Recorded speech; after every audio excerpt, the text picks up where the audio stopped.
కోపం మనల్ని దూరం చేసింది. ఆ కోపం తగ్గగానే మళ్ళా మనల్ని దగ్గర.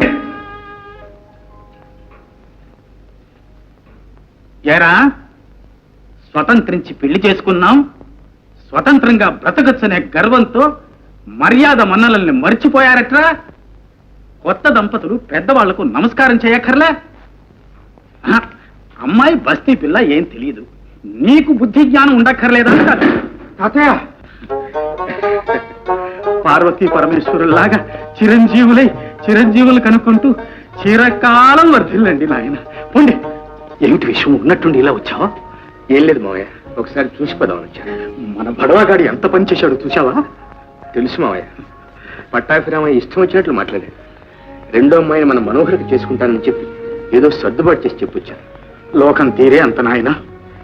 ఇద్దరూ ఒక తండ్రి బిడ్డలే అయినా వాడికి ఆస్తి ఉంది గనక అందరూ వాడికి పిల్లనిస్తామంటారు. పాపం వీడికి అయ్యే పెళ్లిని కూడా చెడగొడతారు. అవును మావయ్య, ఇదంతా నేను చేసిన పాపం. శంకరం నా కొడుకేనని చెప్పగలిగితే, ఒక్క మాట చెప్పగలిగితే ఇలా జరిగేదా? వాడు వాడి భార్య ఇలా అవమానాల పాలయ్యేవాళ్ళు. ఆ పసి మనసులు ఎంత బాధపడ్డాయో ఏం చేయగలను? నేను బ్రతికుండి నా బిడ్డకు చచ్చిన వాడిని. ఒక్క విషయం, అయినా ఇప్పుడు పోయిందేముంది? శంకరాన్ని పిలిచి నిజం చెప్పేస్తాను. వద్దు మావయ్య, నేను ఈ స్థితిలో వాడి ముఖం చూడలేదు. ఇన్ని జరిగిన తర్వాత వాడు నన్ను క్షమించలేడు, పైగా అసహించుకుంటాడు. నీకు తెలవదులే, నువ్వు ఊరుకో. మావయ్య. శంకరా! ఏమిటి తాతయ్య? అమ్మాయి నువ్వు ఇలా రండి.